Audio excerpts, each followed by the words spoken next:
Wrestling fans, now you too can look as cool as Monty and the Pharaoh by wearing the official Monty and the Pharaoh sunglasses at night for $8.99 each. That's only $8.99 each. Now available at montyandthepharaoh.com. We know what you're thinking. Did they fire off 6 fascinating points of interest or only 5? Well, to tell you the truth, in all the excitement of watching and listening to Long Island's #1 wrestling podcast, I've actually forgotten myself. But being this is the Monty and the Pharaoh from Indie Music Studios in Ronkonkoma, and the fact that they were talking to yet another champion wrestling star, one of the most powerful and talented performers from the wrestling franchise, and not to forget, well-informed and provocative interview questions asked and answered. It was such an interesting and entertaining hour, the questions nearly blew your head clean off. Now you've got to ask yourself a question. Do I feel lucky? Do ya, punk? What? Yeah. No, I'm behaving myself. No, I'm not playing in abandoned buildings. What? Again? Now, I suppose you had those people follow me again. Fine. Hey, this is Jimmy Pharaoh from Monty and the Pharaoh, and I want to thank all our subscribers. We have now passed 14,000 on our YouTube channel. But I want to ask our subscribers to take the next step for us and become a full-fledged member of Monty and the Pharaoh. Yeah, that's right, folks. There's 3 different levels to choose from. There's free shirts. There's free autographs. Just check it out and become a member of Long Island's #1 pro wrestling broadcast, Monty and the Pharaoh. Later.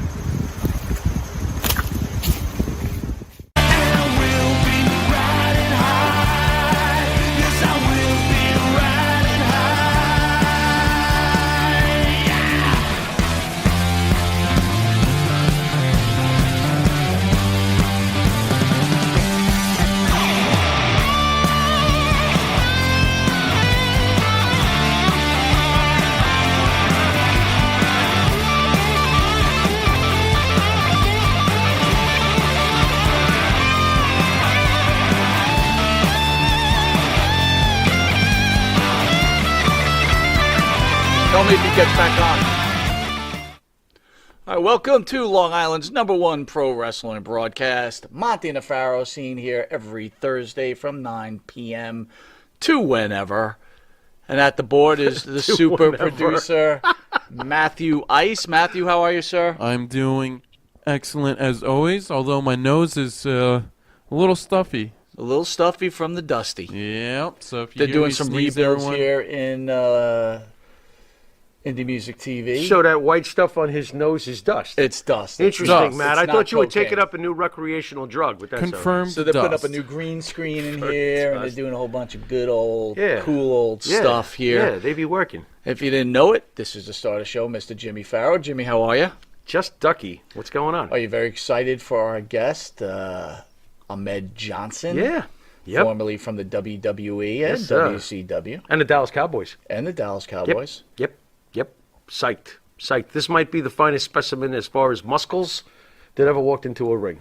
Oh my God, his muscles had muscles. Dude, that guy, when he was in the Attitude Era, right? 'Cause Yep. he was in the beginning of the Attitude Era, right. Before it went Lightning batshit. hot, brother. Yeah, he was pretty damn Lightning popular there hot. for a little bit. I remember there. when he It was first quite the came run. out, I was like, holy shit. Yeah, you must have gone nuts. This is your type of look, for sure, for sure. Yeah. You know, So, big. if you didn't know it, Jimmy, Yeah. an act of hate. What? Actor charged with vandalizing Actor. the George Floyd statue What? in New York City.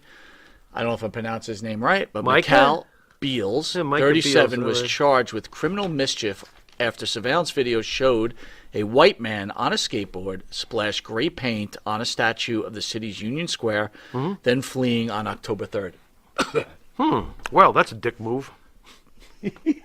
That's it? Yeah, that's all that's- you're going to give me? Yeah, that's a dick move. So, and thanks for making white people look like assholes. Nice job, buddy. Oh, what's he an actor? Career over if he was. But Why do people feel like they got to vandalize and destroy things? I'm not getting society anymore. I'm not getting. And maybe it's because I'm older, but things are just bothering me more and more and more. Interesting. It's an act of stupidity, and they caught him. It's just an act of hate. Yeah. Idiot. Stupidity. It's just idiotic, and it doesn't. How about an act of disappointment, my friend? Yeah, and how about throwing a big fat broad paintbrush over everybody who shares his skin color? Nice job, asshole. I don't feel that way. I'm not going to freaking start spray painting or doing things to a George Floyd statue. You respect it because other people respect it. Leave it be. It's not, if you disagree with it, that's one thing. Leave it be. Yeah, make your statements on social media. Yeah, get on the keyboard like every other freaking coward and do your thing. You know what I mean? What are you doing? That's right. And by the way, very successful last show. Again, Matt, kudos to you and the production where we had live call-ins, video call-ins. That was great. Of the fans. Wasn't that great? Chris Lee, who helps out with the channel, was a little perturbed because one of the keyboard warriors, like you said, someone ran their mouth. Bigfoot from the Howard Stern show.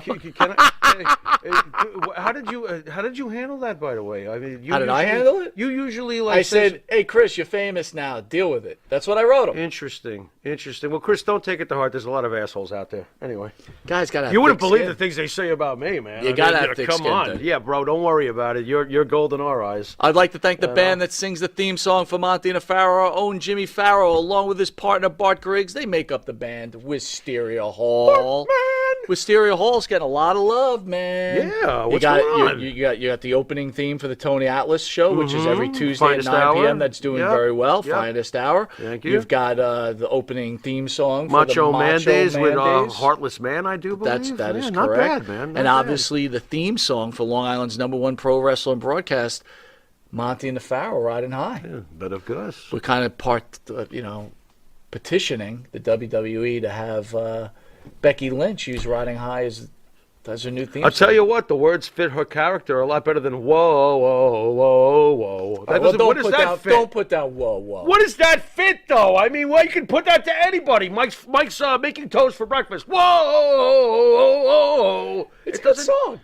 No, it's not. It's Irish. No, it's Scottish. It's just there. Wow.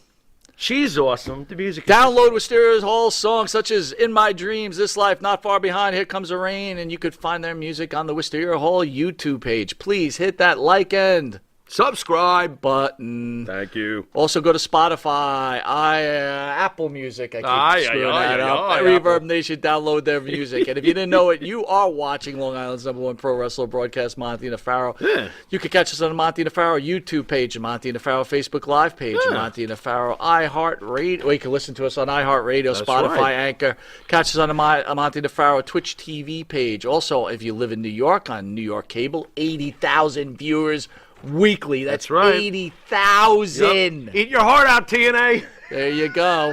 Channel 115 every Tuesday from 9:30 till 10 o'clock. And for early riser... I got my old script here. What? Do you? Saturday. Welcome, Lee Cole. Saturday, Channel 20 at 11:30 p.m. That's funny. That's an inside joke, everybody. Yes, it is. And Channel 20 at Tuesday at 2 a.m. By the way, we want to welcome new sponsor.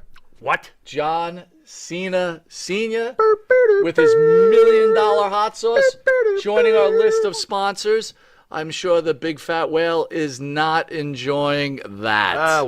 But that's not the reason we did it. John Cena is a good friend of the show. He's a man. But let me not keep going on. We're going to take a quick commercial break, and then I don't know what it is, dude, but I'm actually a little nervous. Are you marking out, though? I'm not marking out. I'm just, I feel like he could come through my screen and just rip my face Let's off. hope he doesn't. He's a big, big man. He is a big man. Yep. You must be talking about Ahmed Johnson. That is correct. Man, and we'll be back with Ahmed Johnson. Stay tuned.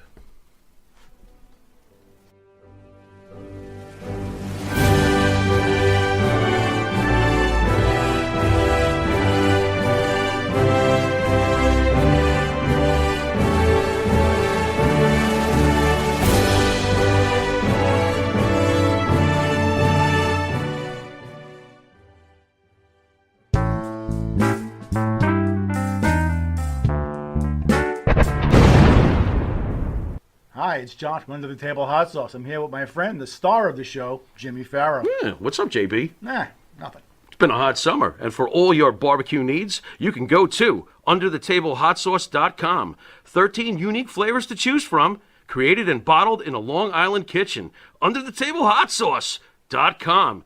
Let's go chow, JB. Let's do it. All the flavor, twice the burn.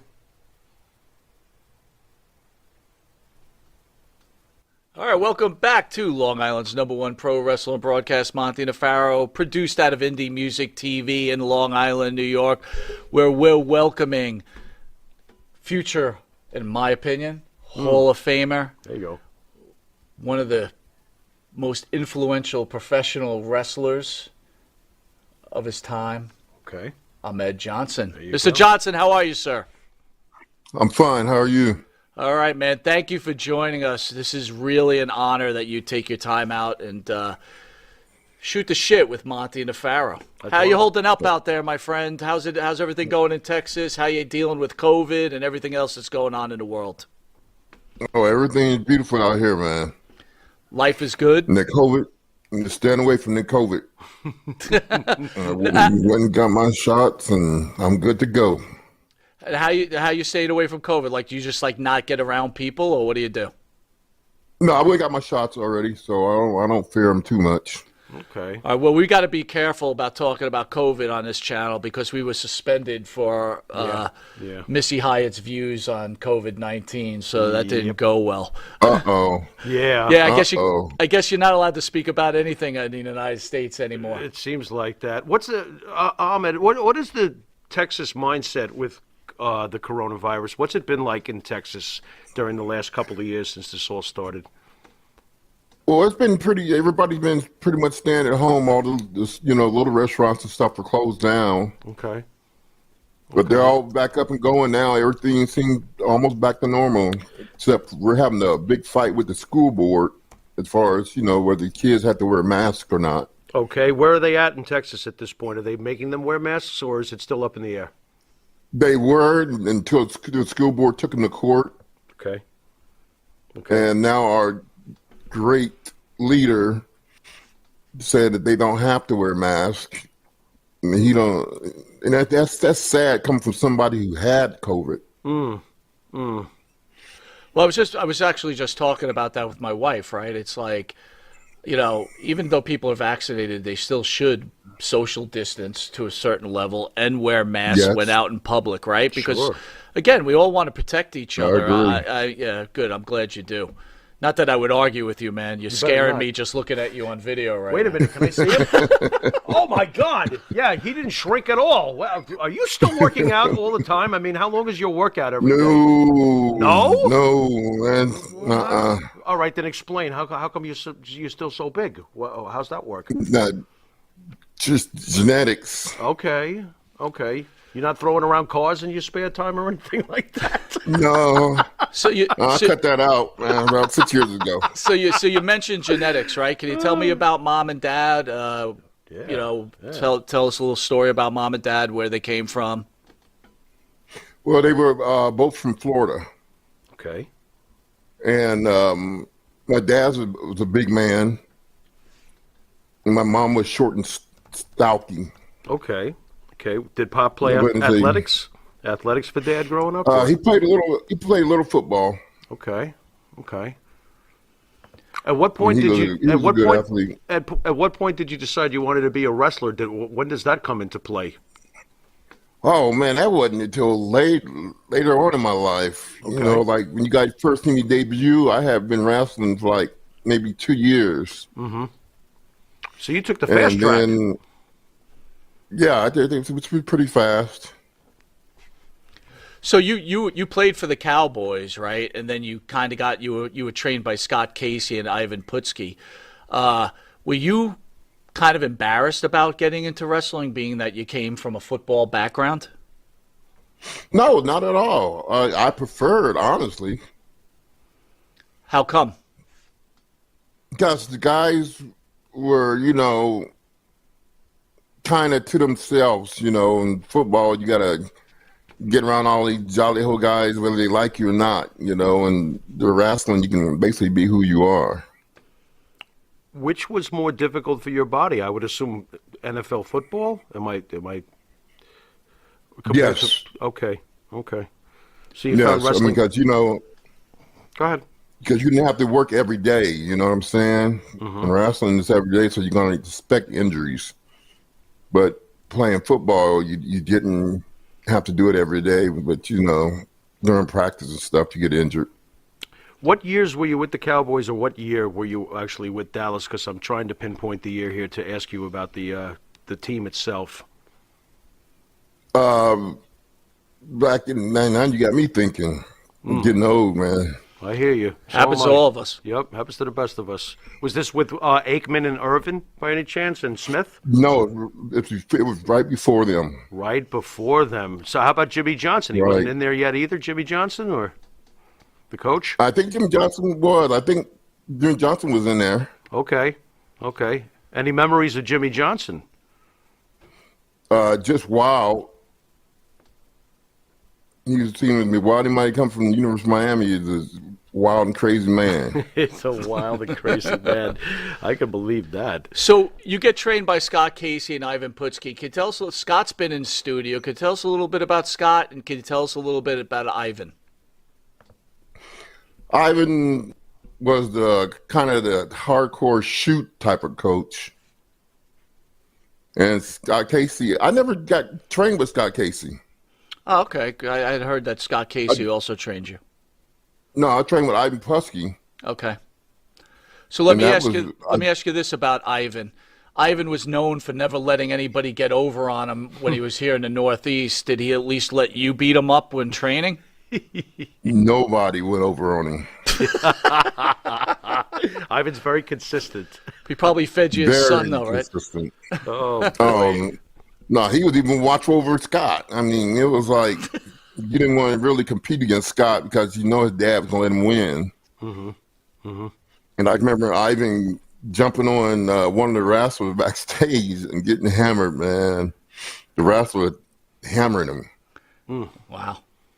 Now, Ivan was not exactly a Bret Hart. What sort of training is involved when an Ivan Putski is training you? I mean, if you know what I'm getting at, he's not a Kurt Angle or a Right. Bret Hart. What was the training like? It was more of Ivan Putski was more of a shoot type of training. Okay. He teach you how to shoot, and he would shoot on you when he got in the ring. He would, because he was older, he felt like he had to prove something, so he would definitely let you have it. Really now? All right. Oh yeah. Oh, I got to good toast though. Okay.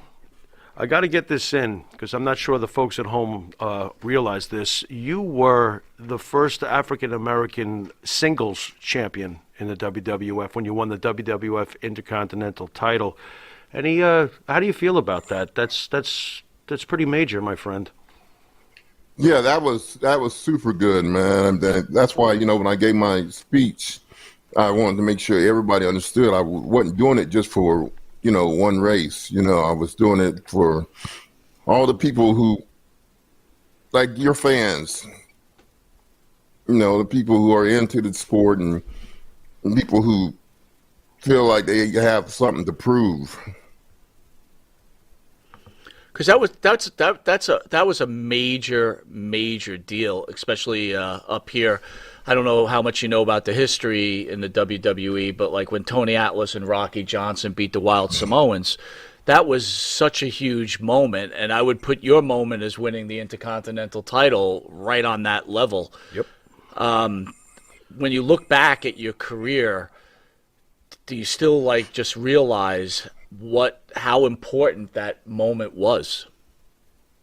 Yeah, that's a moment, man. You can't help but realize how important it was because it helped open the doors for people like even The Rock, I believe. Having the first African American champion opened the door for a lot of people. What was it like when you first met Vince McMahon? Because your physique is, I would tend to think, is Vince McMahon's wet dream. I mean, what did Vince say to you? Oh my, the things we're going to do with you? What was it like when you first met Vince? You know what? It's funny you said that. He said those exact words. Did he really say? Yes, he did. He said those exact words. Wow. What, like, you're my wet dream, Johnson? No, he didn't say that part now. You're hired. No, he let that. He didn't say that part. Now he let that part go. Yeah, okay. But he was obviously clearly very impressed with you. So the first meeting went well when you met Vince. Yeah, went very well. Hell yeah, I it was very well. impressed with him. Were I was you- impressed with him and his organization. So yeah, it went well. Were you nervous around him? Was he like this godly figure almost? What was your feeling when you first met him? Yeah, I was nervous. When I first met him, he was very firm man, very firm on his decisions, and he impressed me. How about the politics? How quickly did you realize, there's some politics? Oh, Jesus. I mean, how quick was that before you realized that? With like a day in that locker room? Oh. Stepping Brother, a day you knew where, people stand, because you walk back there and you see these cliques all together. Click. There you go. Yeah, you see, you got the click over here with Yoko, you got a click over here with Sean, you got a click over here with Joe Blow. Did anybody try to make you feel comfortable? Anybody come to you and say, welcome, Anybody? The only person that came up to me, man, made me feel comfortable with Razor Ramon. Razor Really? Ramon? That's a surprise. He's part of the Razor clique. Are Ramon. you sure he wasn't playing you? I mean, hey, you got some big biceps there, buddy. I don't know if I would have bought into a single thing. I guess he was genuine though. You're saying he was friendly to you. You guys, did you guys stay friends over the years? Or? I'd like to think we did. Okay. When he left for WCW, he probably forgot about us all, but You think? He might have. yeah, He might have. I think that. But he came up to me and he was telling me what looked good that I was doing and what wasn't looking good that I was doing, and I hope he wasn't playing me. Right. But like you said, he could have been playing me. Right. How easy was it for you to adapt to becoming a pro wrestler after being a football player? Was it easy? Was there struggles? Did you wonder if you had made the right decision as you started to get your your feet underneath you in the pro wrestling business? Not really, because when I first started doing it, I started doing it for kicks. It was fun. Okay. It was something that it's just a lot of fun to have people, calling your names and spitting on you and throwing shit at you. That sounds like a lot of fun. Hey. So I'd enjoy it, but that's me. look, I was a huge fan when you came out. I thought you had all the goods. But Thanks, so man. when you listen to some of the again, just like we were talking at the beginning of the show, right? Everybody's got Oh, the haters and internet. everybody else. Forget about it with the internet. So but, yeah. when they speak about you, obviously they thought you were green, and in some cases, some wrestlers thought you were dangerous. We're from Long Island, New York, so I was at the Coliseum when D'Lo Brown broke Draz's neck. I was there live. Oh Lord! And then we actually know, when Owen Hart actually hurt Stone Cold Steve Austin. Mm-hmm. I mean, these are two examples of, look, I'm sure accidents happen, but I guess the point I'm trying to make to you is, one, do you feel that just people were jealous because of your meteoric rise in the WWE, so they were trying to hold you down by saying those things about you? Because, to this day, you don't hear about D'Lo being dangerous. And I was there that night. And, that was, again, Droz blames himself. Right. But I saw that D'Lo was just, in my opinion, was not paying attention. That was a reckless moment. And it was reckless. Thank you for the word. Yeah. So I guess my point is, how do you feel about my statements? And then can you share with me your thoughts on D'Lo Brown? Because I know you did have a couple of issues with him. Well, I agree with your statements 100%. Because there was a match one time when we were wrestling, and he did the leap over, that leapfrog thing he does, and I wasn't even in place yet, and he went on and did it anyway. Mm. So that jerk ass boy, he's not a friend of mine. Can you clear the air for those listening out there? Do you feel that your reputation is fair when it comes to these things that some people have written about you on the internet? What is your opinion on people who would say that you worked stiffly? I would say I probably did. I would even say that honestly, I was a little green, when I came in. But the boss is the boss. He put you in there and say, do this, you do that. You know what I'm saying? Or you don't have a job the next morning. We did mention Owen Hart. You had left the WWE. I believe you were in WCW. What were your thoughts on the Over the Edge pay-per-view the night that we lost Owen Hart and he passed away from the fall? Oh, man, that hurt me bad. I didn't, expect that. I mean, not from one of the top ring technicians, and then come find out it wasn't that. It was he fell from the roof, Were you surprised that the show went on? Yes, extremely. If you had been backstage that night, would you have actually said, what are you guys, crazy to go on with the show? How do you think you would have? I know it's a hard question to ask, but if you had been there, would you have said something like, what are you guys, nuts, continuing the show?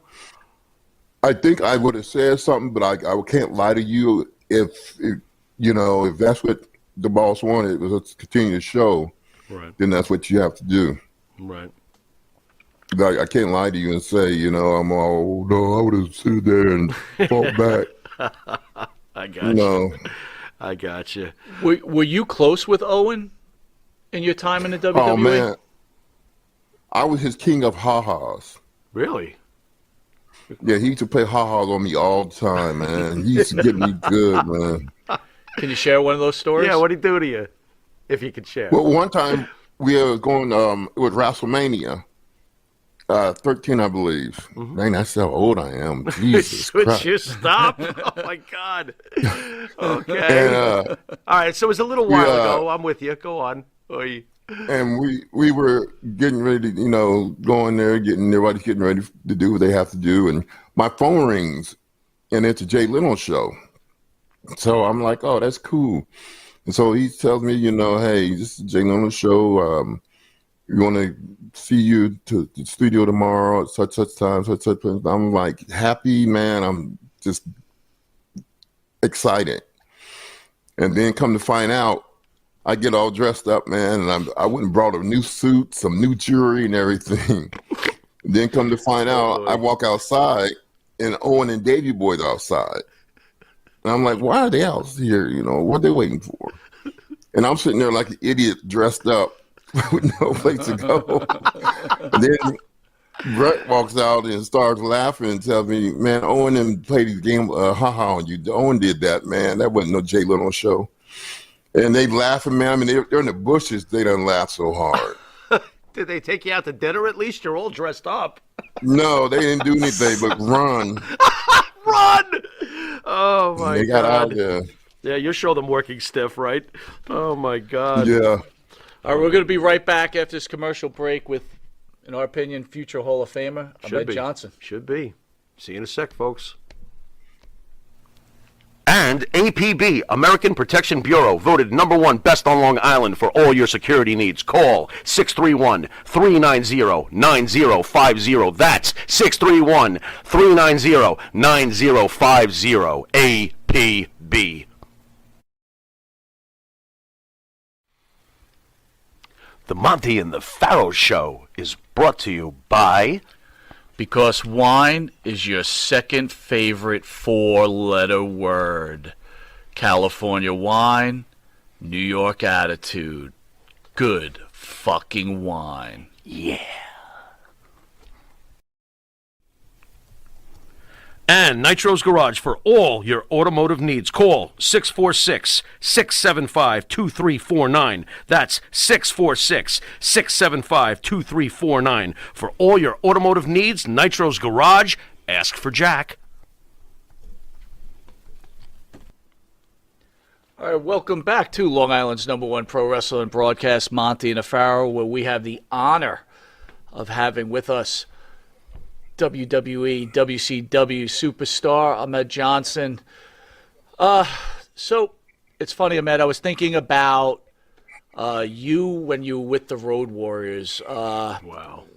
We lost Joe. Good. We lost Joe recently, Road Warrior Animal. Can you share some thoughts about Joe and maybe what kind of relationship you had with him?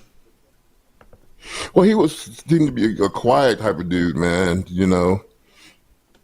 But he was a good tag team partner. I mean, I enjoyed tag team with them more than I have anybody. Were they fun to be around? Were they did they do a lot of gags? Did you what were the difference between Road Warrior Animal, Road Warrior Hawk when you hung out with them? Warrior Hawk was the one to get you in gags and play Joe. So Joe seemed more serious. What was a typical night out with the Road Warriors like? I mean, would you hit a bar? Were there ring rats? I mean, come on, let's have Oh my God, hit a bar. Hit the bar and empty the bar, right? If you go with Hawk, man, you just plan on staying there all night. You're gonna have an all-nighter. Brother, there was talking about hitting the bar. There you go. The bar hit him. How about the ring rats? Did you have some good experiences with that? Where you're like, wow, this is just like being an NFL pro football player with all these ladies? Or was it more like, did you keep to yourself and stay away from the ring rat scene? Well, honestly, it was better. I mean, I wasn't a top NFL player, but, Understood. professional wrestling is a different ball game. You're that individual, and the people tend to think that the individual is you. Mm-hmm. So with the ring rats, it was pretty cool. I never had any bad experience with any of them. There we go. Did you have like a different woman in every town? Wow. No, just some of the towns, not every town. Some of the town. Well, he couldn't cover every town. It was a couple of year run, I mean, if he had been around for like 20 years, I'm sure he would have covered every town by now. That's true. Yeah, that's I very. skipped every other town. There you go. Yeah, you took a break. How about, I got to ask you, I mean, I mean this too, you were probably the most perfect Vince McMahon type muscular specimen I've probably ever seen in the ring. I mean, you were just so chiseled, so statue-like, Thank you. but the injuries kept stopping your runs. Do you think this had something to do with the weightlifting and your massive size? I believe so. I believe I had more meat on my frame than I'm supposed to have. Okay. Like usually I weigh in and I get 250, but for WWE I went up to like 350 sometime. Holy cow. Wow. Yeah, I was almost 350 and still had a 32-inch waist. Well, yeah, you. So Oh, man. that leads to the next question. I'm only assuming that you hit the gas. What are your thoughts on the gas? Does it get a bad rap?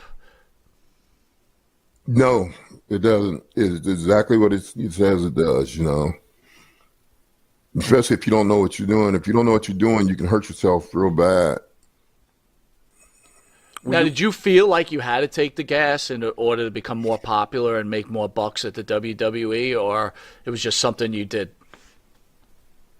No, it was something that you had to do basically if you were going to stay up top. I mean, just about all the boys was on it. They won't tell you that. Mm-hmm. Sure. Well, just about all the boys was on it. So I'm going to ask you that question. So we've had so many stars in here, and it seems like they're okay with talking about all the drugs and the alcohol they take, but when you mention steroids, that's like a no-no. They want to say they never take them. Why do you feel that's way? That they feel it's more acceptable to be high on drugs and whatever they were doing, but they don't want to be known for taking steroids? I don't know. That's a weird one.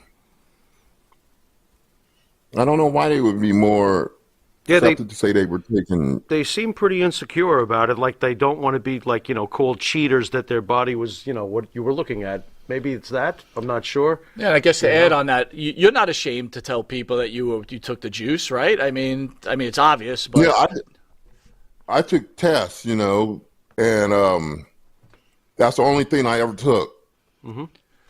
Now, you having any adverse effects from that, and later on in life, are your test levels low now, and you have to take some supplements through, the doctor, or did everything just stay the same? No, because I didn't stay a full cycle on them. Okay. So mine testosterone level and stuff, I've been blessed. I mean, everything is good. Health is good. When you were you know, when you were developing, your in-ring style and stuff, was there anybody you wanted to pattern yourself after? I know that wrestling came later for you, and you were trained by Ivan Putski. But once you started getting in the ring and stuff, was there anybody you said, "Boy, I'd like to maybe wrestle like this guy"? Or did you have any influences? yeah, you know who I patterned myself after? Nikita Koloff. Nice. Very nice. He's been on the show. He's a good guy too. Nice. Oh, has he? No, he's been on the show also, Nikita Koloff. Did you, by any chance, did you ever get to come across him behind the scenes? Yes. Okay. Yes. Did you let him know that Did you let him know that he's the man? I did. I let him know that I patterned myself after him. It was just something about his style, man, that I liked. You know, how he grunt. If you notice, I grunt whenever I hit. That's the same thing he used to do.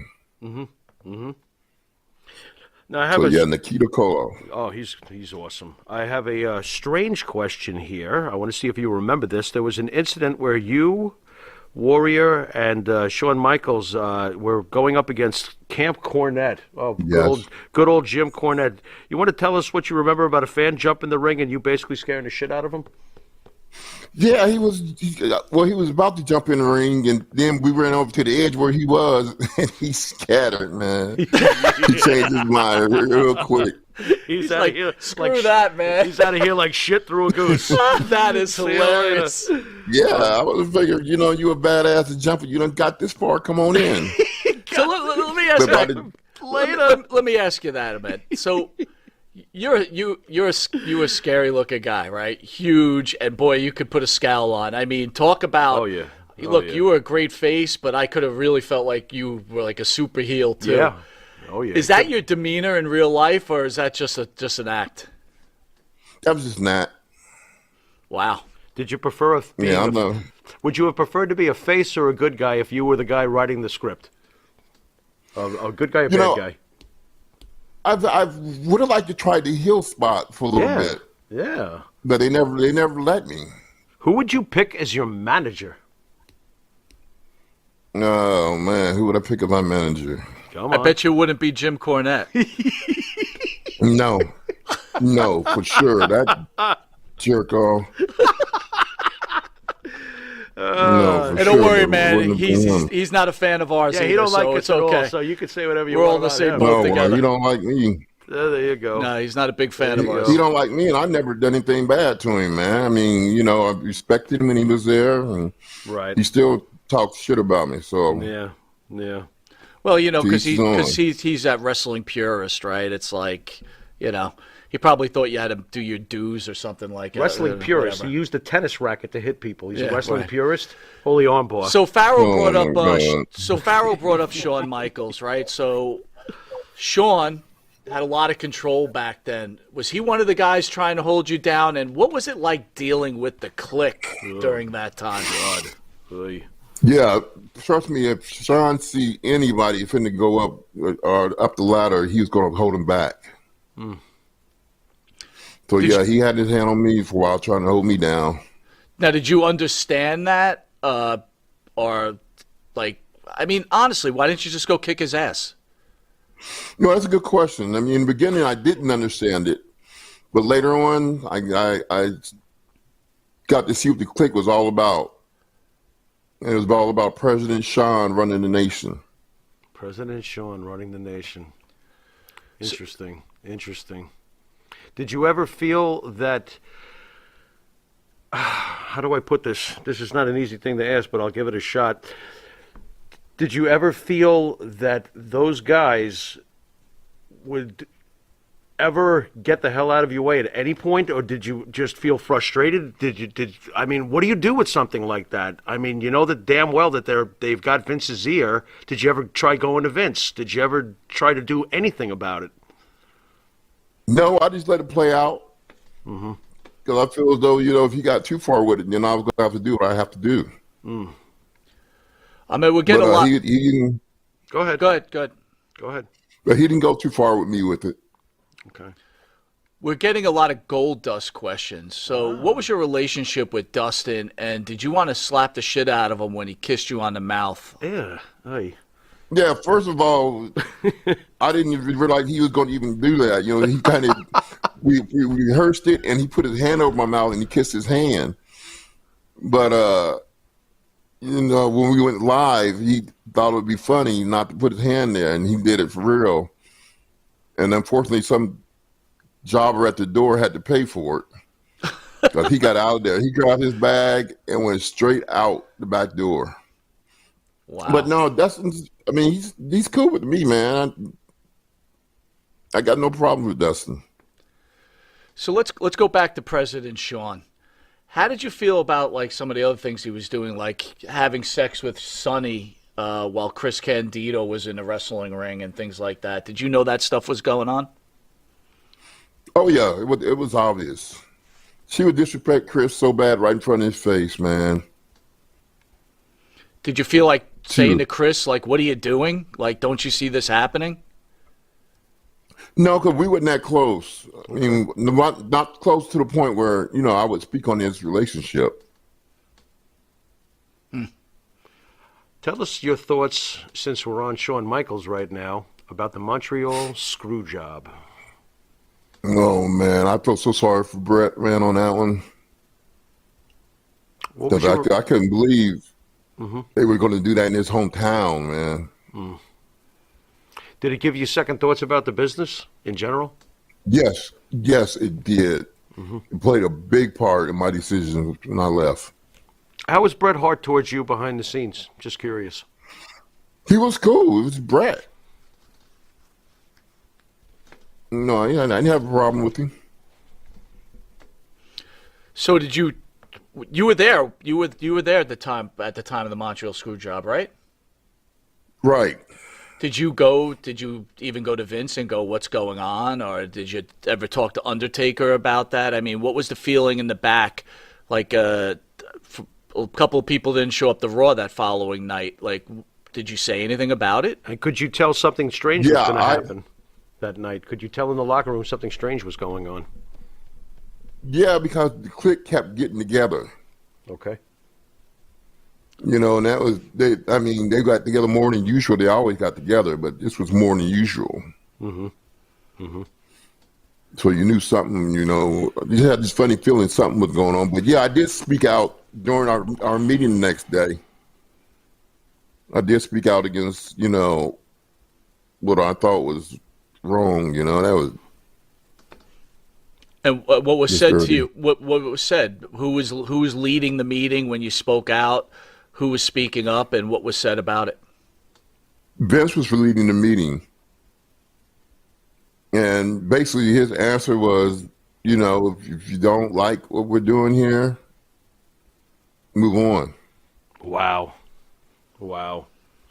I bet there was a lot of very nervous people sitting in front of Vince McMahon that day. That had to be very uncomfortable. I wanted to ask you, so what does Ahmed Johnson think when you see the current day Shawn Michaels, who's, you know, shooting deer and saying "Stand still for Jesus" while he shoots him? Any thoughts on Captain Religion nowadays? Considering what you're telling me about him, I mean, is it just a big fat crock, or I guess that's his own personal thing, or what says the first ever African American Intercontinental Champion to Minister Michaels? I think it's still a work. Very interesting. Very interesting. I love Jesus, and you're shooting little deer. I think stand still for Jesus. There you go. It's unbelievable, right? Okay. So, I never heard that before. Sorry. Stand still for Jesus. I can't help it. I can't help it. Venison, anybody? That's what I think, you know. And he could take that terrible movie he made. So a lot of people. Let's talk about Mark Henry and Farouk, Ron Simmons. What's your relationship back then with them, and what's your relationship now? And I'll just share my thoughts on Mark Henry. I'm not a big fan.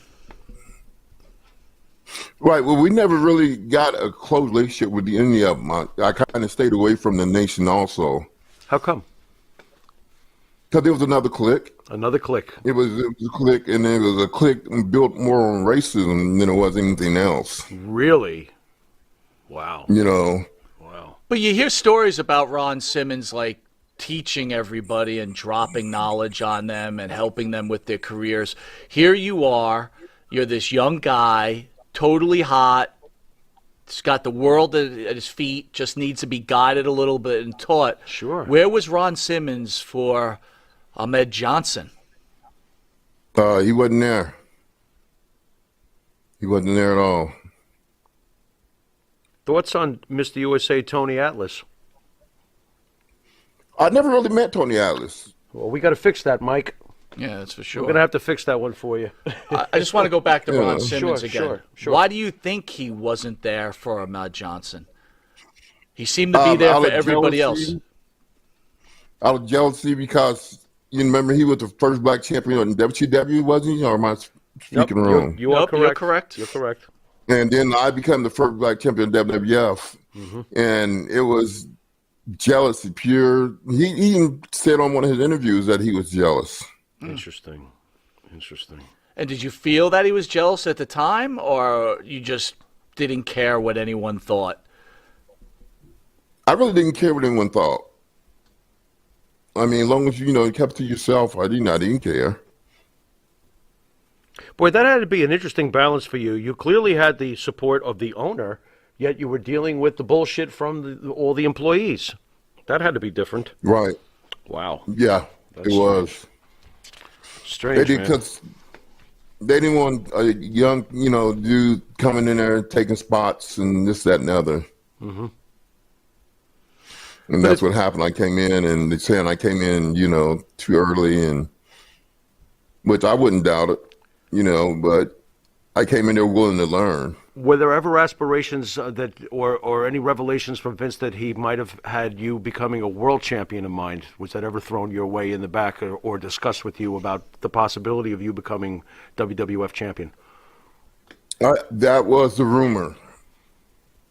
And you could tell because the heat from the boys were picking up. So how was Austin towards you during that period? He didn't really say too much to me either. How about a young Rock? And I mean, how about a young Rocky Maivia? Do you have any memories of coming across him? Rock was cool, man. I mean, back in when he was younger, just as he got older and more popular, things started to change. So you saw him. You saw him years later, and he says he's smelling his own shit. He smells what he's leaving instead of cooking, huh? Yeah, you might want to try. You might want to try flushing a couple of times. When did you finally? Well, I guess we got another question for you, real quick. What do you got? Big Van Vader, you wrestled him for a while. Oh wow! Or we'll call him Vader in the WWF. There you go. Man, loved him. Oh, all right. Man. Was it true though that he never washed his gear? Oh boy. I don't think he did. So what was it like wrestling a 400-pound armpit? I mean, what are you telling me here? Exactly, that's what it was. Exactly. Holy soap bar, Batman. Oh my Lord. I don't think he ever washed that costume. How easy was it to wrestle this man? This man was a behemoth just like you. I guess it was okay for you, right? I mean, was he easy because he was a shooter too. Okay. And so, I mean, if I shoot on you, I don't mind you shooting back. Or if you shoot on me, I'm going to shoot back on you. Sure. And Vader was a shooter, so we had a real good match, man. I guess it's pointless to ask if Vader had soft hands because the answer is obviously no. No. Not at all. No. I just feel sorry for the jobbers that come in, man. He would kill them jobbers when they get in there. For the new guys, he would kill them. What's your take on jobbers and the fact that we really don't see them anymore in wrestling? Do you feel like it's a lost art being a jobber? I'm sure you would not have wanted to be one yourself, but any thoughts on the jobber role in pro wrestling? Yeah, I think it's a lost art. Like you said, you don't see it. It's almost non-existent now. Mm-hmm. Good or bad that it's non-existent? What says you? I say bad. Okay. So you had a good relationship with Vince in the beginning, and obviously at the end it kind of soured. Can you tell us like what led to the end there, and have you ever made contact with him after leaving the WWE? Well, no, I have never ever called her once. But it was at I had a sick family member, and things weren't going great in my life, and I just feel it was time, to step away. So I, just kind of stepped away from the whole thing. So you told him I'm walking away, and what was his response to you about that? Basically what he says to everybody, well, if you go leave now, I don't know if I could be able to take you back in future and things like that. So you move on to WCW, and I think you start working under Vince Russo with the new Harlem Heat. What was the difference in the culture between the WCW and the WWE and actually working for Vince Russo? I like Vince Russo, man. He was okay dude, man. How was just his? Go ahead. How was it working for the WCW? I enjoyed WCW. I enjoyed the guys there because not one time. Let me put you in this scenario. Why is it in WWF they say I was a shooter and stiff, but not one person in WCW ever said anything about me being a shooter or stiff? It's a good point. Explain. Never thought about that. Just the Because the culture? WWF was right. WWF was all about getting over and creating them, and like I said, they were jealous and they were bitter, and it was all about getting them themselves over. They didn't care about anybody else. In WCW, you had a different group of men, but they not once, as one person said, I ever was stiff or shot on them or anything. So just a difference in culture and a difference in attitude in general. Did you make more in a month at WCW than you made in your couple of years with Vince? Or because those contracts back in those the Russo era, they were really handing out those dollar signs. So yeah, they were. I wouldn't say it was double. But. okay. So if you could turn back time, would you have done anything different in your WWE career? Maybe acted a little different, or maybe got along, like would you have kissed Triple H's ass or something like that? I don't know. Like, would you have done something different? The only thing I would have did different was I would have took more time to train and get the skills underneath my belt before I went in. That's the only thing I would have done different. Was there any particular opponent you wish you had gotten a chance to be booked against that never happened when you were in those companies? Like, oh man, why couldn't I have at least faced this guy? I would like to face Stone Cold. Another guy I would love to have faced was Big Psycho Sid. Oh my lord, That would have been great. Oh my god. Oh my god. I'm trying to picture this. That would have been. Oh my lord. I'm trying to picture this. It's a stiff shot competition. Who wins? Yeah. Maria Davis out there is asking, do you miss wrestling? That's a great question. That's great. Yes. Yes, I do. What about it? What about it do you miss? Except the money. Just yeah, that for sure. Yeah. Just being in the ring, and throwing guys around and just beating the shit out of people, not going to jail. So over the years, your memory grows fonder. Is it fair to say of your time in wrestling, or?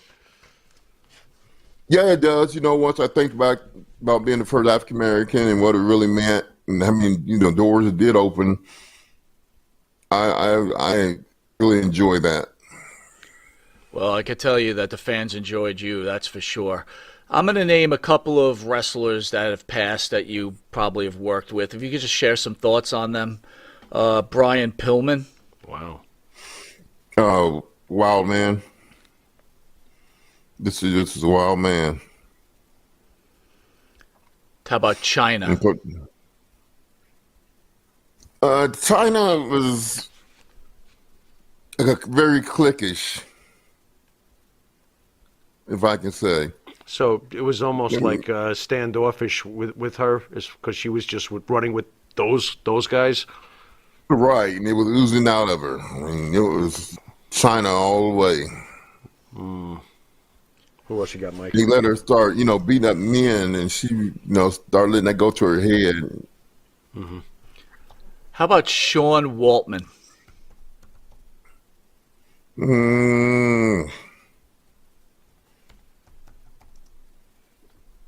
I don't know. Skip that one. All right, that's fine. Besides, he's not dead. He just looks like crap. All right, but before we Yeah. hit with the Pharaoh's final question, I just want to go back to D'Lo Brown and your thoughts about. I'll just share my thoughts about D'Lo and the Draws situation. I always felt like he should have taken care of Draws even up to this point. Even though it could have been an accident. What are your thoughts on that whole situation? I agree with you. I mean, how could you ruin somebody's life or change their life course and not take care of them, not be there for them? And I've heard rumors, I don't know if it's true, but I've heard rumors that, he would go times without calling the draw. I mean, if I paralyze you and change your life, man, I'd be calling you every day. Yeah. I don't think he's showing enough gratitude, man. Donnie Alston's asking, would you consider going to Impact or AEW? No. How come? Just too old. My bones couldn't take it. Yeah, the body would say "F you." I got you. All right, so we're gonna hit you with the Pharaoh's final question. This is where the Pharaoh just comes up with a question off script. He might ask you if you like peanut butter and jelly. I have no idea what he's going to ask you. Here we go again. All right, go ahead, Jimmy. Let me see. Hess or Shell gas station? Which do you? Would you stop? Anyway. Shell. All right. Shell. See, he's with It's me. over. There you go. And he's Shell. smart enough not to pick a formerly owner of the Jets, so he knows his football too. He's not picking Hess. That's for sure. Do you still? Are you still? Are you a fan of the Dallas Cowboys? If I can ask real fast, or Is that the question? No. Because this is a pre-question. I'm leading up to something. Okay, I got you. I mean, being that you played for the Cowboys briefly, are you a Dallas Cowboy fan, or are you a football fan in general, or? They're on my top 5 list. Okay. Oh, yeah, I'm a football fan all the way, man. Who's your favorite team, though? Your NFL team? Is it Dallas? The Raiders. It's the Raiders. He's a Cowboy, but he likes the Raiders. I kind of like this guy. So let me. Since He said the Raiders. Yeah. What do you think about the whole situation? What, that they're in Las Vegas? With Gruden. I can't stand that they're in Las Vegas. No, not them What? moving. Oh, there's controversy again with the Raiders? What did they do this time? You don't know? What happened now? The Pharaoh doesn't have a television set. Fill me in. I mean, why don't you fill the Pharaoh in what's going on with the former coach of the Raiders? John, yeah. He got caught some racial twits. Yeah. Whoops, Chucky. Whoops. So what do you think about Chucky and those tweets? Do you think the punishment was too harsh? I didn't think it was going to be that harsh. I mean, I knew they were going to have to come with something harsh, but man, they dropped the hammer. But it sends a good message out there to anybody else who's thinking about doing it. Yeah. Yeah, it's telling you don't ever use your phone again. Pretty much. Don't ever use your phone again. Don't shoot deer. This is what we've learned in today's Don't stand still. Don't stand still for deer, Jesus. And do that. Don't have Sonny in the back corner. Yeah, that's not a good idea All right, either. Pharaoh's final question. All right. First of all, thanks a lot, Ahmed, for coming on the show. You've been a great You guest. guys. Thank you, man. Let's see. Give me your favorite moment of your professional wrestling career, where you just think about this one particular night over and over again. Do you have a favorite moment in your career that you reflect back on? I'll tell you when I won the title. Okay. How about give me 2 more? Okay, that should have been pretty obvious. Becoming the first African American Intercontinental Champion. That would be number 1 on my list. Well, how about give us 2 and 3? You got a couple more? I would say my first day there, because I got to be with a bunch of friends, that I knew. So just coming in the door the first day and feeling the experience and meeting Vince, et cetera, et cetera? Right. Okay. Right. Okay. You got a favorite And, match? You got a favorite match besides the Intercontinental Championship win? My favorite match was me and Vader. There you go.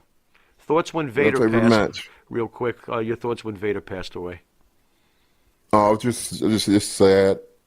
Just sadness stricken. Had you stayed in touch with him over the years?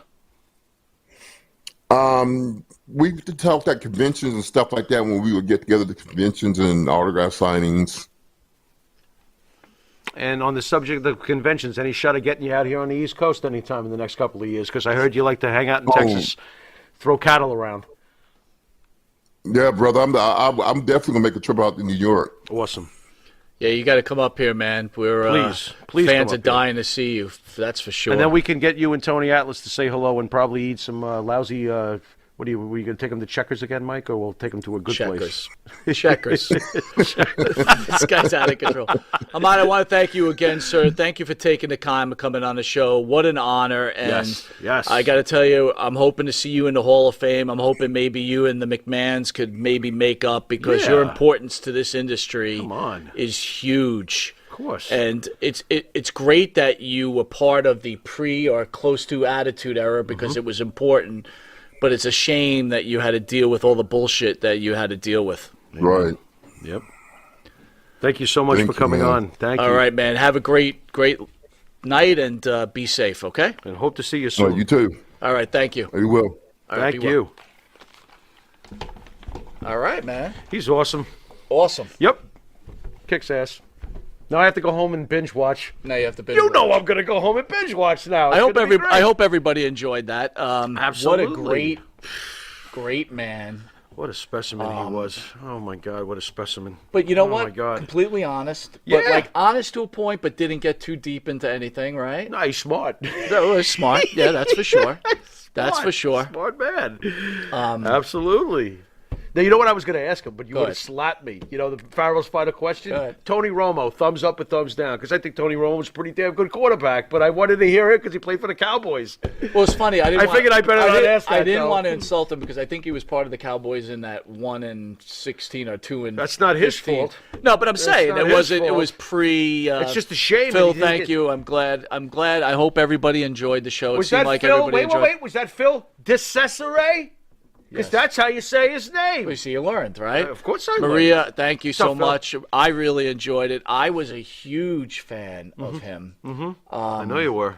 I know you were. He had so much potential. Can I get this out there? Why the hell did they never make him a bad guy? They did. No, like a real, like Well, they put really- him in the nation. Yeah, and then they but pulled him out of the nation. That's what I'm saying. No sustainability. Like Thank you, what about? really push him and give him a mouthpiece manager and all this other. This guy could have been killing people every week for years. In my know. opinion, the things that I don't killed know. Ahmad Johnson's career were one, The injuries got well, in the first way. he was too green. The injuries He was got in very the way. green. Yeah, No one helped him. obviously And not. if I was, That's annoying. if I was a friend of his, Oh my back, God, how could that you not wanna back help then- him? No, but if I was a friend of him back then, I'd feel I would intimidated. I would say, bro, you Yeah. gotta look for help. Yeah. You gotta make friends with some of these vets. Right. Let them take you under their wing. Seems like nobody wanted to do But that. like though. a guy I mean, like you Ron can't Simmons, make somebody, you hear all know? these guys talk about Ron Simmons. He said Ron Right. Simmons was jealous. I get it. I could see but it, there's yeah. a way that I think A little schmoozing, a maybe. little or something? kissing ass. There's nothing wrong with kissing a little I ass. like to use the word schmoozing, but I understand what you're getting at. Maybe think he about just it. wasn't into doing that. But I can guess what, see though? that. That's fine. Not only did Mr. Fuck 'em. Johnson, yeah, but you know what? Only did he lose out on the Yeah, potential. I got you. Us as wrestling Yeah, fans we did lose out. No, lose you're out right. I would've on the loved to have- potential. So many would've loved fans to are see more of 'em. speaking or Yeah. writing. Yeah. When him and Farouk had their little altercation, Yeah. it looked real. It Yeah. felt real.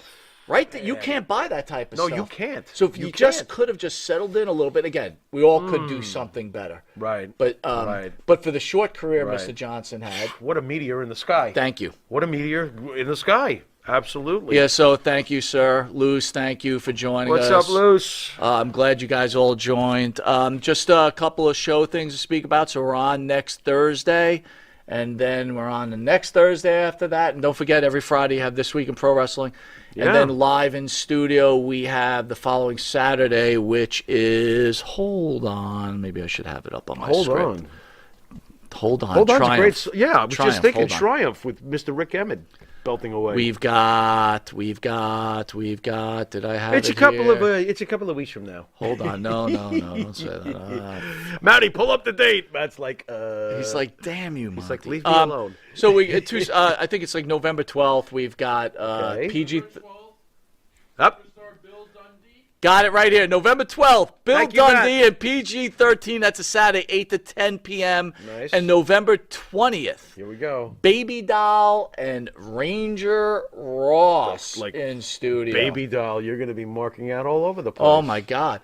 I got to tell you, before we end the show, I just want Mm-hmm. to thank everybody. I was a huge fan of Ahmed Johnson. Yeah. He was so kind to come on the show. was, absolutely. Gave a great interview. Yep, yeah. Still's intimidating as fuck. Are you kidding me? You He know what I sounds mean? huge through the headphones. I'm like, hey, good thing he's all the way in Texas. Maddie was scared. Maddie locked the production office. Yeah, he like closed the doors over there. He didn't want to see it. You didn't want us to see you trembling? I mean, what's the story over there? The production in the studio has allowed the doors to not open further. Oh, that's right. There you go. You know, the other thing, too, it was good to see him laugh. He seemed like he enjoyed the interview, so that was really nice. Man. All right, well, I want to thank everybody for joining Long Island's #1 pro wrestling broadcast. Please catch Monty DeFaro every Thursday from 9 to 10 p.m. on the Monty DeFaro YouTube page. Catch us on the Monty DeFaro Facebook Live page. Hear us on iHeartRadio, Spotify, and Anchor. Channel 115 every Tuesday from 9:30 to 10 p.m. And on Saturday, Channel 20 at 1 a.m. and Channel 115 on Saturday at 11:30 p.m. Nice. You like that time? I like these time slots. Right? Yeah. I Late want to nights, thank weekend. everybody for joining us. We do love you all. And again, I want to thank you guys for a wonderful show last week. Jimmy, can you send us out, please? You've been watching Monty and the Pharaoh, and until next week, love ya and later.